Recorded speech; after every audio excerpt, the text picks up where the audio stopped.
बच्चों माई कौन है?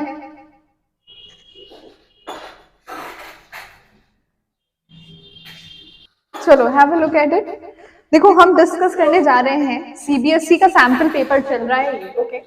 और सीबीएसई के सैंपल पेपर के प्लेलिस्ट में, जो तुम्हारी यूट्यूब की प्लेलिस्ट है, उसमें ये तीसरा सैंपल पेपर है। बेसिकली आज होना था अकाउंट्स, पर मैंने बीएसटी क्यों उठाया, क्योंकि यहाँ पे 4 ऐसे क्वेश्चंस हैं जो बड़े श्योर शॉट हैं कि ये तो फंसेंगे ही, ओके। हमने बात कर रहे थे कि ये क्वेश्चन आपका जो सैंपल पेपर में क्वेश्चन दिया हुआ है, क्वेश्चन आपसे कह रहा है briefly explain any 3 of the following techniques of scientific management as given by F W. Taylor. Students पूरा नाम क्या था इनका? Frederick Winslow Taylor.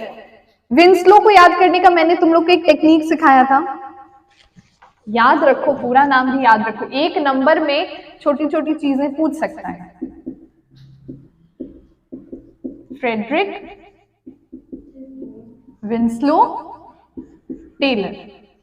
टेलर तो याद हो जाएगा, 2 रीजन है, क्योंकि आपने इतना टेलर टेलर टेलर पढ़ लिया है, तो टेलर में दिक्कत नहीं है। विंस्लो बड़ा धीरे धीरे जीत पाते थे, रेस करते थे ना, अकेले दौड़ते थे तो भी सेकंड आते थे, ठीक है। तो विन स्लो हो गया ना। फ्रेडरिक का क्या सीआईडी देखते थे तुम लोग बचपन में? सीआईडी, उसमें फ्रेडी होता था, उसकी पत्नी उसको प्रताड़ित करती थी, हमेशा उससे बर्तन भी धुलवाती थी, बेचारा इधर सीआईडी में केस सॉल्व करता था, फिर घर जाके वो बर्तन धुलता था। उसके नाम से याद था, उसका नाम था फ्रेडरिक्स, उसको बोलते थे सब फ्रेडरिक विंस्लो टेलर। ये 1 नंबर में पूछा जा सकता है।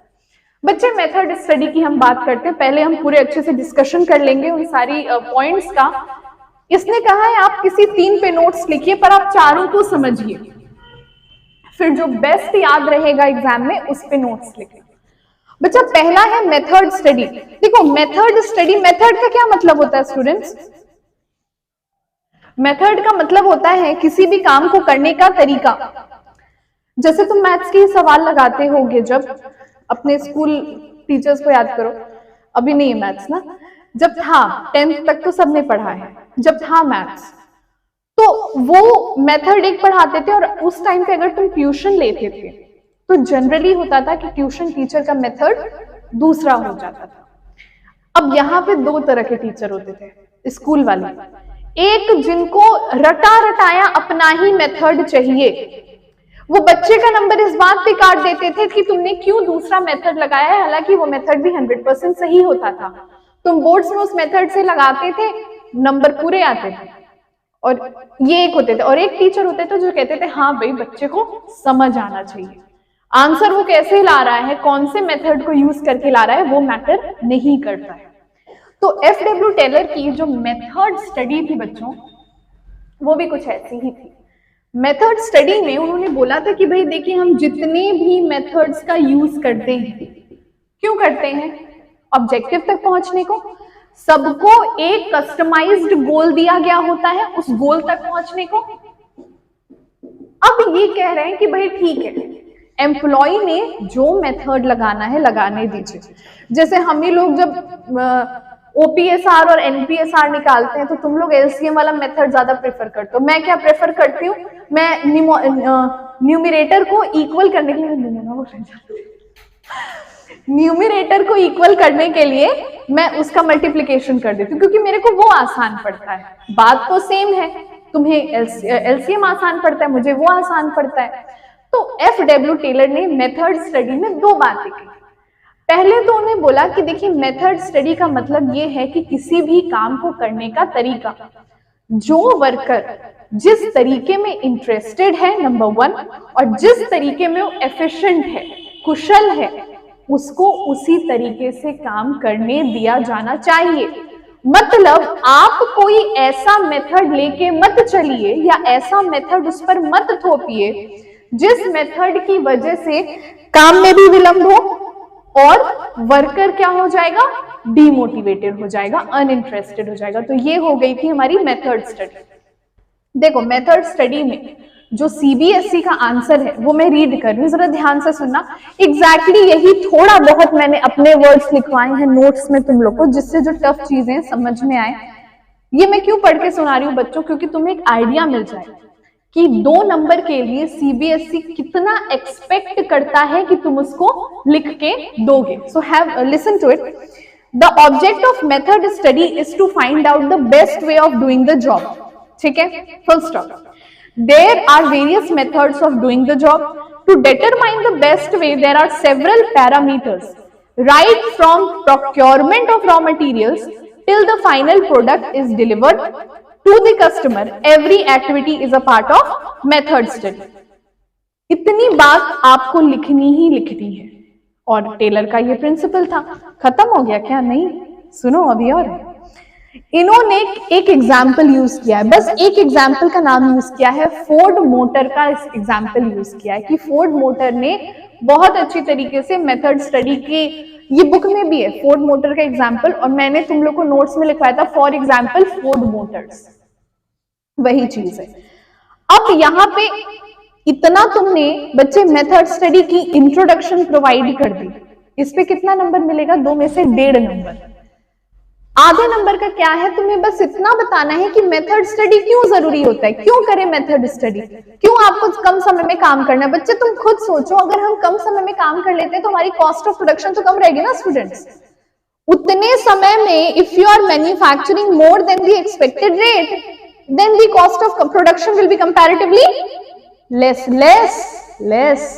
ओके, तो सेकेंड पैरा में आपको केवल 2 लाइन और लिखनी है। The objective of the entire method study is to minimise the cost of production and maximise the quality of the product.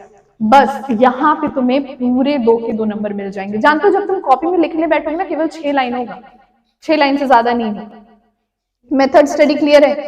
ये रिकॉर्ड भी हो गया है, इसी वजह से मैंने पूरा आंसर डिक्टेट कर दिया कि तुम लोग घर जाके इसको लिख लेना। हम लोग आगे बढ़ेंगे। What is the next point?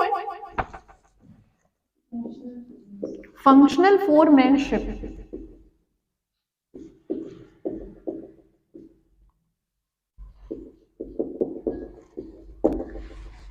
ये भी किसने दिया था?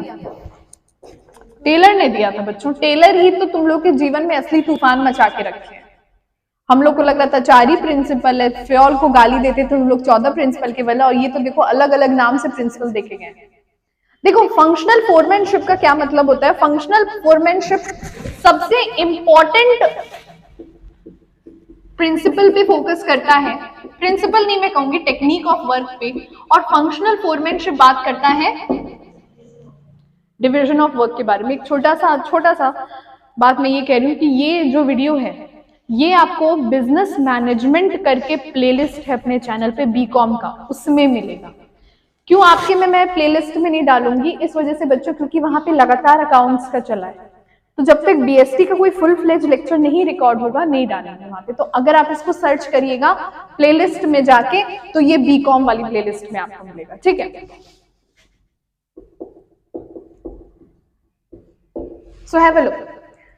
फंक्शनल फोरमैनशिप बड़ा इंपॉर्टेंट इसलिए बन जाता है क्योंकि फंक्शनल फोरमैनशिप का मतलब ही क्या है? Division of work. 1 नंबर के लिए पूछा जा सकता है।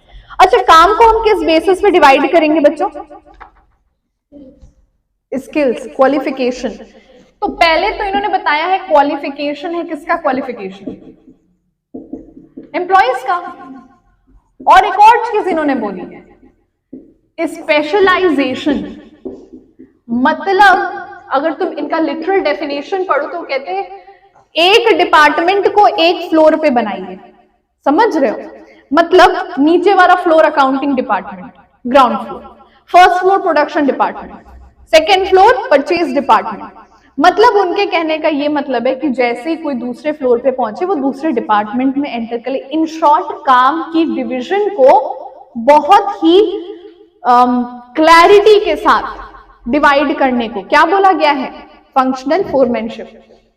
जल्दी से मैं आंसर भी रीड कर देती हूँ और सुनो, आंसर के साथ साथ ना वो भी पढ़ जाएगा जो आंसर है, जो आंसर की फोटो है, ये आप लोग घर पे कर लेना। I am just reading out the answer for you all. देखिए, functional foremanship is an extension of the principle of division of work and specialisation to the shop floor, हर फ्लोर पे एक डिपार्टमेंट, बात समझ में आ रही? Each worker will have to take order from these 8 foreman, मतलब यहां पे जो ये फोरमैन है ये 8 होंगे, ऐसे समझो।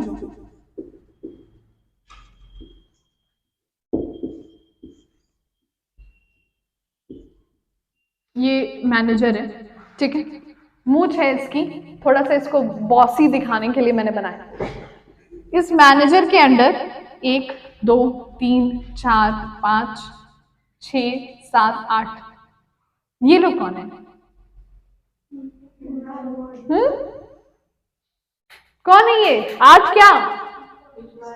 नहीं, एम्प्लॉयज से पहले आते हैं, वो एम्प्लॉयज के नीचे आते हैं।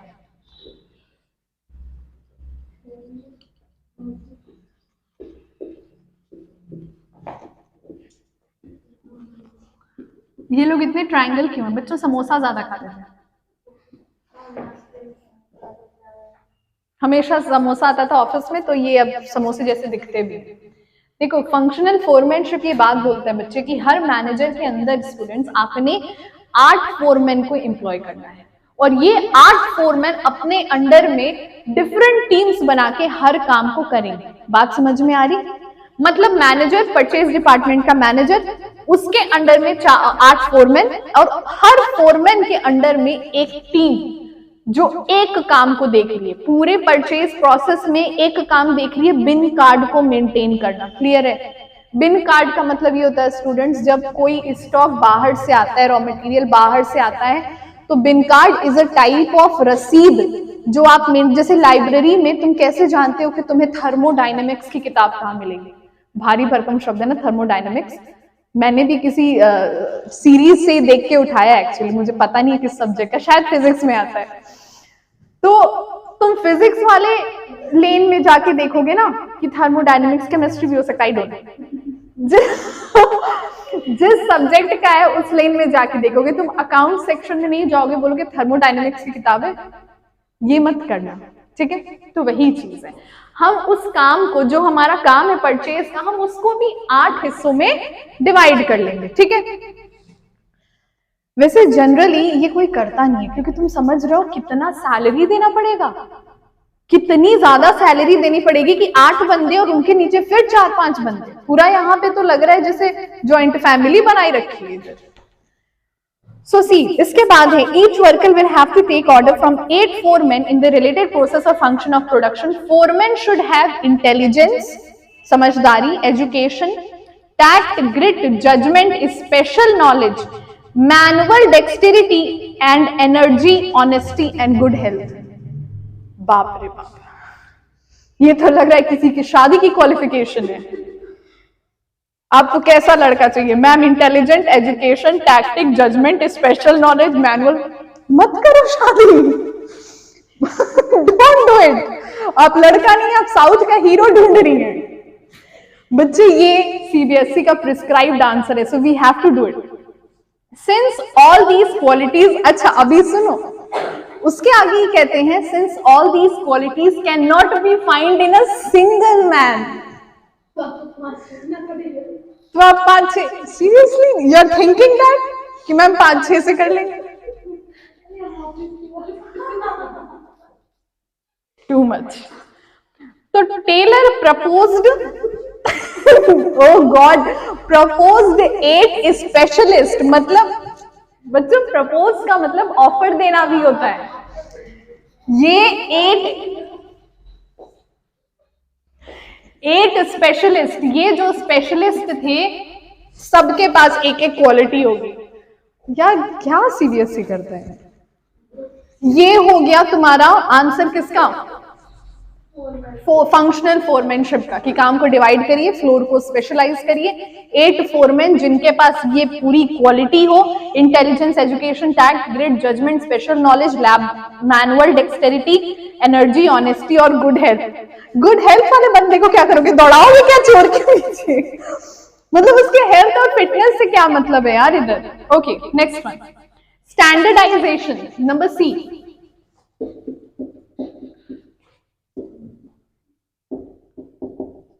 अच्छा, वैसे ये लेक्चर ना यूट्यूब पे डालने लायक बचा नहीं है। See what is standardisation? ISIS मत बोलना। ISI क्या है? पाकिस्तान की एजेंसी नहीं। ISI हमारा भी हॉलमार्क होता है कि नहीं होता है?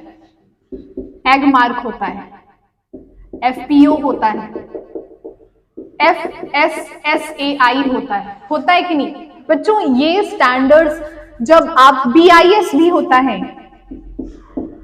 बच्चों। आप सब मम्मी लोग के पास, सबके पास कोई ना कोई गोल्ड ज्वेलरी होती है। अगर बहुत तगड़ी वाली गोल्ड ज्वेलरी है तब तुम्हें छोटा छोटा ISI और BIS मार्क दिखेगा, पर अगर छोटे छोटे पतले पतले कंगन है तो वो दिखेगा ही नहीं। वो कैसे दिखेगा? Magnifying glass. तुम कभी गोल्ड की शॉप पे जाओ तो तुम कभी देखो, बड़ी बड़ी शॉप्स पे जाओ ज्वेलरी के, एक बंदा मैग्नीफाइंग ग्लास लेके बैठा रहता है, कुछ देखता रहता है उसमें, होता है ना? जो एस्ट्रा जूल्स है उधर जाओ तो एक बंदा केवल मैग्नीफाइंग ग्लास लेके, अलग ACP प्रद्युमन बना होता है उधर, तो वो क्या देखता रहता है? कातिल के फिंगरप्रिंट्स? नहीं, ये हॉलमार्क बहुत छोटा छोटा लिखा जाता है। समझ में आई बात? सो स्टैंडर्डाइजेशन का मतलब है ये जो यूनिट्स हैं, जो एक पर्टिकुलर प्रोडक्ट के लिए हमारे देश में इन यूनिट्स का स्टैब्लिशमेंट हुआ है, जब तक ये यूनिट्स उन चीजों की जांच नहीं कर लेती हैं तब तक वो चीजों को आप वेरीफाइड नहीं मान सकते। जैसे वो, पता नहीं तुम लोग कितने बड़े रहोगे जब मैगी वाला अफवाह निकला था, उसमें शीशा था, उसमें चमड़ा था, उसमें पता नहीं क्या क्या, तो सीमेंट डाला था, मुरंग बालू, पूरी की पूरी इमारत खड़ी कर रहे थे लोग मैगी से। तो उस टाइम पे मैगी को 8 महीने के लिए इंडियन मार्केट से गायब कर दिया गया था। ऐसा कुछ भी नहीं था मैगी में, क्योंकि अगर ऐसा होता तो FSSAI वो चीज को उजागर नहीं करती। तुम ऑलरेडी एक विदेशी कंपनी हो, तुम्हारे ऊपर ऑलरेडी इतने नियम कानून है, हिम्मत पड़ती मैगी की इतना कुछ करने की? नहीं पड़ती। तो बेसिकली ऐसी फ्रूटी का, अच्छा अफवाह उड़ाने का सबसे अच्छा जो है व्हाट्सएप यूनिवर्सिटी। भाई साहब क्या क्या अफवाहें उड़ती उधर। हिंदुस्तान के राष्ट्रगान को वर्ल्ड्स बेस्ट राष्ट्रगान डिक्लेयर, ये था, ये एक अफवाह थी। और मेरे को कोई आके बता रहे, मैंने बोला अच्छा किसने दिया? ये WHO, वर्ल्ड हेल्थ ऑर्गेनाइजेशन के पास कोई और काम नहीं है, केवल अलग अलग देशों का राष्ट्रगान सुन रहा है और उनको अवार्ड दे रहा है। ये चीजें चलती व्हाट्सएप यूनिवर्सिटी पे। फ्रूटी के ऊपर कितना चला था, तुम लोगों ने शायद सुना हो। देखो मैं सोशल मीडिया पे हूं नहीं, तो मेरा सोशल मीडिया का ज्ञान ब्लैंक है। जब अफवाहें पूरी तरह से उड़ के खत्म हो जाती है तब मेरे को पता चलती है कि उस पर कोई मीम देखूंगी, अच्छा ये हुआ था क्या। तो फ्रूटी का सीन क्या था? फ्रूटी के लिए अफवाह निकाली थी लोगों ने कि फ्रूटी में पैकिंग के दौरान एड्स के पेशेंट का खून गिर गया है। अब वो किस डिब्बे में गिरा ये पता नहीं है। सीरियसली यार, people used to do these things. और ये चीजें क्यों होती है? केवल एक ब्रांड के नेम को खराब करने के लिए। तो बच्चों, जब तक कोई चीज आपको मार्केट में दिख रही है, आप उसकी वेरिफिकेशन को लेके इंश्योर रहिए, क्योंकि हमारे देश में कोई भी खाने पीने की चीजें, ज्वेलरी की चीजें बिना इन इंस्टीट्यूट्स के गुजरे वेरीफाई किए नहीं आ सकती हैं, मार्केट में लॉन्च ही नहीं की जा सकती। पर to much of everything is bad. अगर तुम दिन भर मैगी खा रहे हो, रात भर उठ उठ के मैगी खा रहे हो, मैगी से नहा रहे हो, तो यार तब तो तुम्हें निकलना ही है। Too much of everything is bad. तो ये इंस्टीट्यूट स्टैंडर्डाइजेशन का काम करती है। तो व्हाट इज स्टैंडर्डाइजेशन? बच्चा, standardisation is a process that refers to setting up of standards. Standards को बनाना ही क्या है? स्टैंडर्डाइजेशन है। It can be standardisation of process, raw material, time, product, machinery, method और working condition. Very important, working condition क्या? बच्चों, जब से ये गवर्नमेंट आई है तो काफी इलीगल धंधे बंद हुए हैं। इससे पहले आप बचपन में सुनते होंगे न्यूज चैनल में पटाखों की फैक्ट्री में आग लगी। प्लास्टिक के फैक्ट्री में आग लग गई। कोई होता नहीं था क्या? नहीं बच्चों, ये इलीगल कंपनियां होती थी स्टूडेंट्स, इलीगल तौर से चलाई जाती थी। पटाखों की कंपनी को, पटाखों की फैक्ट्री के लिए हमारे हिंदुस्तान में आज भी लाइसेंस की जरूरत है, पर पिछली जितनी भी गवर्नमेंट्स थी उन्होंने इस चीजों पे ध्यान नहीं दिया था।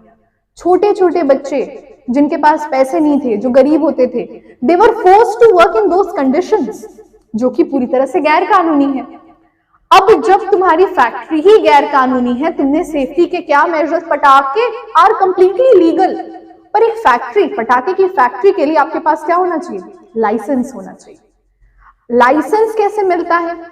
आएगा बाहर का बंदा, पहले तो ये चेक करेगा कि कहीं तुमने 18 साल से छोटे किसी माइनर को तो नहीं एम्प्लॉय किया हुआ है। उसके बाद तुम्हारे पास अगर आग लग जाती तो तुम्हारे पास क्या क्या मेजर्स हैं उस आग पे काबू पाने के लिए। जनरली इससे पहले पटाखों की कई फैक्ट्रियां बंद हुई हैं 10 सालों में, और प्लास्टिक की कई फैक्ट्रियां बंद हुई हैं। क्यों? क्योंकि वो बिना लाइसेंस की थी, करप्शन के थ्रू चलती थी। जब वो फैक्ट्रियों का लाइसेंस ही नहीं है तो वो क्या सेफ्टी मेजर्स लेंगे? क्यों अपना एक्सपेंस बढ़ाएंगे कि हाँ एक फायर एक्सटिंग्विशर लगा दो? समझ में आई बात? फैक्ट्रियों के बड़े हादसे होते थे, आज से 10 साल पहले बहुत हादसे होते थे। दिल्ली और नोएडा में अक्सर फैक्ट्री में आग लगती थी, सुनाई देता था। तो हमारा ये जो स्टैंडर्डाइजेशन का प्रोसेस है, वर्किंग कंडीशंस पे भी काम करता है। Is that okay? These standards are benchmark which must be adhered to during production. मतलब जब आप किसी भी सामान का उत्पादन कर रहे हैं तो उसके दौरान आपको इन सारे स्टैंडर्ड्स का, इन सारे माप का ध्यान रखना चाहिए। ऑब्जेक्टिव सबसे पहले है to reduce a given line of product of fix size, types, size, characteristic, to establish interchangeability of manufactured parts and product, to establish standards of excellence and quality in material, and to establish standards for performance of men and machines. मतलब भाई इंसान fix asset नहीं है, उनको आपको behavioural तरह से approach करना है। 8 घंटे से ज्यादा नहीं कोई काम कर सकता है। तो हमारे देश में जो फैक्ट्रीज एक्ट है 1948 का है, शायद इंडस्ट्री फैक्ट्रीज एक्ट 1948, उसने किसी भी मजदूर से 8 घंटे से ज्यादा काम कराना क्या कहा है? गैर कानूनी कहा। The fourth one was piece wage system. Standardisation cover हो गया, अब हमारे हैं पीस वेज सिस्टम पे। बच्चा पीस वेज सिस्टम से क्या समझते हो? पीस, शो पीस, टुकड़ा, वेज मतलब मेहनताना। टेलर ने पीस वेज सिस्टम दिया था जो कि टाइम वेज सिस्टम से कंपैरेटिवली बेटर है। टाइम वेज सिस्टम क्या कहता है बच्चे? पीस वेज को समझने के लिए तुम्हें पहले टाइम वेज समझना होगा। टाइम वेज कहता है कि अगर एक आदमी 8 घंटे आपकी फैक्ट्री में अपनी हाजिरी लगा रहा है तो उसका वेजेस बनता है, चाहे वो काम करे ना करे। मगर पीस वेजेस में उन्होंने बोला कि टाइम का छोड़ो, टाइम का तुम सीन ही छोड़ दो, तुम 100 पीसेस का टारगेट रखो या 50 रखो या 25 रखो, जो भी तुम्हारे प्रोडक्शन यूनिट को सूट करता है, ठीक है। और इंश्योर करो अगर वो बंदा उतने 10 पीसेस बना रहा है तो मतलब वो काम कर रहा है, फिर वो चाहे 5 घंटे में करे, चाहे 8 घंटे में करे, चाहे 3 घंटे में करके अपने घर जाए। तुम्हें तो उसने 10 पीसेस बना के दे दिए ना। तो उन्होंने बोला था कि किसने? टेलर ने बोला था कि भाई हर पीस का 10 पीस बनाने हैं, एक पीस पे तुमको 8 रुपए देंगे, तो 10 पीस पे 80 रुपीज, 80 रुपए देंगे। तो पीस वेज सिस्टम ये था। सीबीएसई का जो आंसर है, Taylor was a strong advocate of a piece wage system. He wanted to differentiate between efficient workers and inefficient workers. जो inefficient है क्या करते हैं? आते हैं फैक्ट्री में, जुबान केसरी करते हैं, चाय पीते हैं, परपंच करते हैं, चले जाते हैं, 4-5 गाली बॉस को अलग दे के जाते हैं। अरे बहुत दुष्ट है, कुछ किसी लायक नहीं है, ठीक है। The standard time and other parameters should be determined on the basis of work study discussed. The workers can be classified, classification में efficient and inefficient. So he introduced different rate of wages payment for those who performed above the standard and those who performed below the standard. Is that okay? सारे answers तुम्हारे YouTube पे पड़ जाएंगे और अगला जो answer है वो हम लोग लिख सकते हैं। इस आंसर को रिकॉर्ड करना जरूरी था बिकॉज ये चारों चीजें ना ये बड़ा भूलती हैं कि most method study, functional foremanship क्या होता है, स्टैंडर्डाइजेशन क्या होता है, पीस वेज। बच्चों ये जरूर से पढ़ के जाना क्योंकि ये आएगा, ये प्रिंटेड है तुम्हारे बोर्ड्स के पेपर में। ये जितने भी देर का लेक्चर है तुम फास्ट फॉरवर्ड पे करके देख लेना, पर ये जरूर देख लेना, ठीक है?